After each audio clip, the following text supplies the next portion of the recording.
আসসালামু আলাইকুম হার ভানিরা হার বুবুরা হার না নারীরা সবাই কেমন আছো? আশা করি সবাই ভালো আছো। আজকে আমি চলে এসেছি এই ঠাটা পড়া গরমে আমি চলে এসেছি আজকে রাঁধতে। ঠাটা পড়া গরমে আমি রাঁধতে চলে এসেছি ছুটি মানে সজনা আর চলে এসেছি হলো তেলাপিয়ার মাছ। তো প্রথমে আমি তেলাপিয়ার মাছগুলোকে হলুদ শুকনা ঝাল মানে মরিচ, যেটাকে শুকনা মরিচ আর হলো লবণ দিয়ে সুন্দর করে মাখাচাকা করে নেবো। এই মাখাচাকা হাত দিয়ে আমি করে নেবো। মাখাচাকা করে নেওয়ার পরে ফ্রাই প্যানে এখন দিয়ে দিয়েছি তেল, আর এই তেল খানকে আমি এখন সুন্দর করে গরম করে দিয়েছি। গরম করে এর ভিতরে আমি প্রথমে মাথা খানকে, তারপরে একে একে করে সব মাছখানকে আমি দিয়ে দেবো। এই মাছগুলোকে দিয়ে দেওয়ার পরে আমি সুন্দর করে ভেজে নেবো। ভেজে খান নেওয়ার পরে এই মাছগুলোকে আমি নামিয়ে নেবো।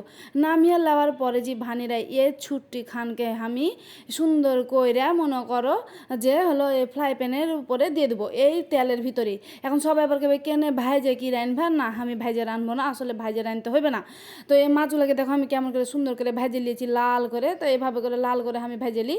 কেউ অবশ্য মাছ কড়া করে ভেজে খায় না, তবে হারকে বাড়িতে হার মিনসে আবার মাছ একটু কড়া করে ভেজে খায়। তার জানি না তার মনে হয় পছন্দ নাকি, সেটা তারই ব্যক্তিগত ব্যাপার। তো কইতে পারবো না আর কি, সে লাগে আর কি আমি সেভাবে অভ্যাস করে ফেলেছি, আর এইভাবে মাছকে আমি কড়া করে ভেজে নিয়েছি। তো এবারে এর ভিতরে আমি এ চুলাতে মনে করেন যে দিয়ে দিব এই ছুটিখানকে দিয়ে দিই। এর ভিতরে এখন দিয়ে দেবো আমি লবণ হলুদ আর একটু মনে করেন শুকনা ঝালগুলা গুঁড়া ঝালগুলা, আর দিয়ে দেবো হলো আপনার এই জিরা আর ধনিয়ার গুঁড়া খান।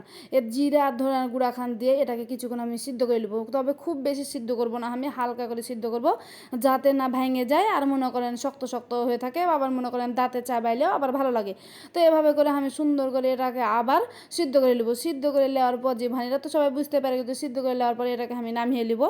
আর এটাকে আমি নামিয়ে নেবো। আর এটাকে নামানোর পরে যে ভানিরা তখন এর ভিতরে আমি তেলে ফেলে দেবো। তো আমি এক আর দুইবার টিপে টাপে দেখছি যে আসলে সিদ্ধ হয়েছে কি হয়নি। তো এভাবে টিপে টাপে একটু দেখতে হবে আর কি। তো যারা মনে করেন আমরা পাকা রাঁধুনি তারাও কিন্তু টিপে টাপে আর কি দেখে যে সব কিছু ঠিক আছে কিনা। তো এরকম করে একটু করে লাড়াচাড়া করে আমি মেলাবার লাড়াচাড়া নিয়েছি। এভাবে লাড়াচাড়া করে তখন আপনাকে ঢাকা না দিয়ে ঢেকে দিতে হবে। দিয়ে যখন আপনার হালকা সিদ্ধ হয়ে চলে আসবে তখন আপনি বুঝতে পেরে যাবেন যে এই যে দেখেন আমার তরকারি মেলাখানি হয়ে গেছে, তার মানে আমার তরকারিখানি সিদ্ধ হয়ে গেছে। তো এবার আমি এটাকে নামিয়ে নেবো। নামিয়ে নেওয়ার পর যে ভানিরা আমি আর ভিতরে এখন দিয়ে দিব হলো পেঁয়াজ, আর দিয়ে দিব আপনার মনে করেন কাঁচা কয়েকটা ঝাল। এই কাঁচা কয়েকটা ঝাল দিব, কারণ আমার কাঁচা ঝাল না হলে কেন জানি তরকারি মনে হয় ভালো লাগে না। এই কাঁচা ঝাল কয়েকটা আর পেঁয়াজ কয়েকটা দিয়ে আবার তেল খান দিয়ে আমি সুন্দর করে লাড়ে চাই নেবো। এই লাড়ে চাই নেওয়ার পর যে ভানিরা এর ভিতরে তো যেহেতু মাছ আর পেঁয়াজ যখন একটু আইড়ে আসবে আপনার, তখন এর ভিতরে আপনাকে দিয়ে দিতে হবে আমি দিয়েছি সেটা হলো আদা বাটা রসুন বাটা আর হলো জিরা বাটা একসাথে বাইটে আমি এটাকে দিয়ে দিয়েছি। এখন সুন্দর করে এটাকে লাড়ি চাড়িয়ে নিতে হবে। লাড়ি চাড়িয়ে এখানে এগুলাকে ওই যে যে ছুট্টিখানের পানি ছিল ওই পানিখানের ভিতরে দিয়ে দিতে হবে। পানিখান দিয়ে এই মশলাটাকে ভালো করে কষিয়ে নিতে হবে।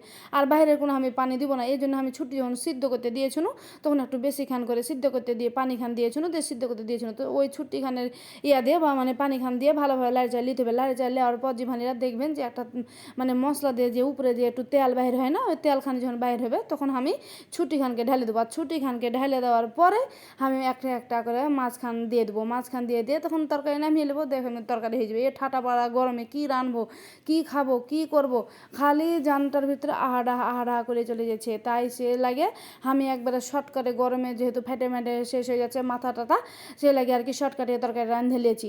আর ছুটি আমার ভীষণ পছন্দ, আর মাছ দিয়ে ছুটি খেতে আমার আসলে খুবই ভালো লাগে। তো আমার মনে অধিকাংশ মানুষই এভাবে মাছ দিয়ে ছুটি খেতে পছন্দ করে। হাঁড়কে চাপানগঞ্জের মানুষ হাঁড়া কিন্তু ছুটি খুবই পছন্দ করি। আর হাঁড়কে বাড়িতে আনটা কান্টাতে বেশিরভাগই দেখবেন ছুটি এভাবে লাগানো থাকে গাছ।